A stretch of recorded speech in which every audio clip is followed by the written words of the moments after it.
A lot of you have asked exactly how the Infographic Project came about, so I wanted to make a quick video for you just to kind of give you an overview. I'll write it up in a blog post as well, but I figured that this was the fastest way to get the information to you. The teacher had seen in one of my weekly updates the idea for using infographics for different reasons, and she approached me and wanted to know if we could turn it into a biography project. So we sat down and we discussed what type of research they were going to do based on a book that they had already read in class about someone who had overcome some diversity and some issues in their life. She decided that she wanted to kind of focus hers on like a journey. So what they did to get from point A to point B and how their lives have become fulfilled for them. So she created this journey research project, and this is what was given to the kids via Google Classroom. We are fortunate enough to live in the state of Ohio, where we have access to Info Ohio, which is a collection of databases paid for by the state. We directed the students to do some of their research there. Students were also allowed to use biography.com. And of course, as you know, many students just went against our wishes and went ahead and Googled their content. But they created this journey research project knowing that we were going to be doing an infographic project. What we did, or what I did, is I went around and I collected a bunch of examples of infographics of famous people that they might know, and I shared them with her. She printed them out and hung them up in her room and had the students do a gallery walk. So here's pictures of the students doing their gallery walk, and while they did the gallery walk, they filled out this infographic gallery walk guide.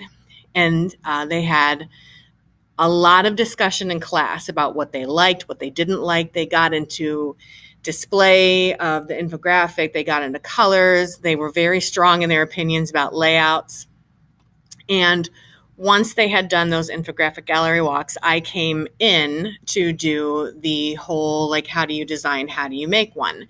The very first thing that I shared with them was I shared with them my horrible example of what an infographic would look like. So I made this and I broke every single infographic rule in the book that I possibly could. And then I showed this to the students and I led class discussions and we talked about what was good about it, what was bad about it. And then once we did that, I showed them a better design of what an infographic could look like. And again, we had good discussions about what was good and what was bad. In addition to that, I shared with them this design principles sheet that kind of helps to give them resources, give them ideas, and talks about how to actually go about creating a good infographic.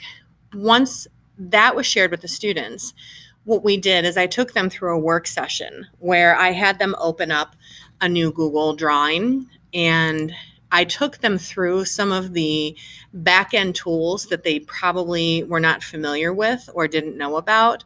I don't know how much you live inside Google Drawings or not, but it's an amazing tool.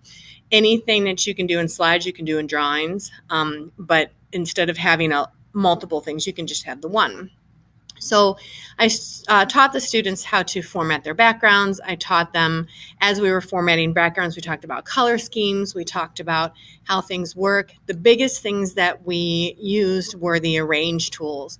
So once the students started getting their material onto their infographic, we talked about how to align and distribute and how to rotate. We also used, if you're not familiar with it, I taught them how to use the website remove.bg so that as they were pulling images in, if they wanted to create more of an infographic that didn't have squared pictures, that they could use the remove.bg to find an image online and then take the background out and put that in their infographic.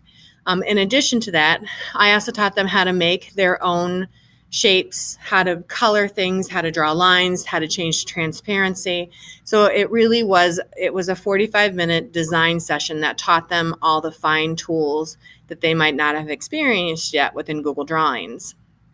Now, once they began working on their project, for those students who were not super comfortable with creating their own design, they were allowed to use any of the templates that we provided for them in the folder. So they could take anything that was there and kind of recreate it for their own, or they could use a teacher design template. Now, if they wanted to use a teacher design template, inside that teacher design template, I also created for them videos and step-by-step directions to help them. So one of the things I like about drawings is that you've got all this blank space over here on the side that you can fill in with content as you need. So what I did is I actually put content in here for them, and I created videos using screencast to show them how to actually do those pieces that they needed to do. Students then basically had 2 days of work session where they took the research that they had already done and they plugged it in here. And I was in the classroom with the classroom teacher, and she and I just basically rotated and helped the students with their addition of content. Now, we did spend a little bit of time talking about Creative Commons licensing. And we also I talked with the kids about how sometimes images are good, but icons are better. So we also spent some time digging into the Noun Project and seeing how the Noun Project worked and pulling icons from that so that when you look at their actual infographics, you'll see that they're not overwhelming and they're not too full of images that are distracting. So that's basically how we did the project. When the students were done, what they then did is they downloaded their drawing as a JPEG or a PNG image, and then they uploaded it to a Google Slide. They were assigned a slide number, and each kid had a choice. They could either just insert their image there as a JPEG or PNG using the file insert option, or if they wanted to, they could make it a background.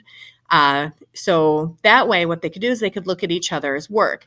Now, our goal with this then is each student is then going to create a Google form quiz where they ask 2 or 3 questions about the content that's on their infographic. They're going to embed that quiz link, that form link on their assigned slide so that they can then technically assess other students about their infographic and see, if they provided enough information for their audience to be able to answer questions. It was really a great project, and I think the kids did a really good job with it, and I know the teacher loved it, and we're planning on doing it again next year. So hopefully this helped.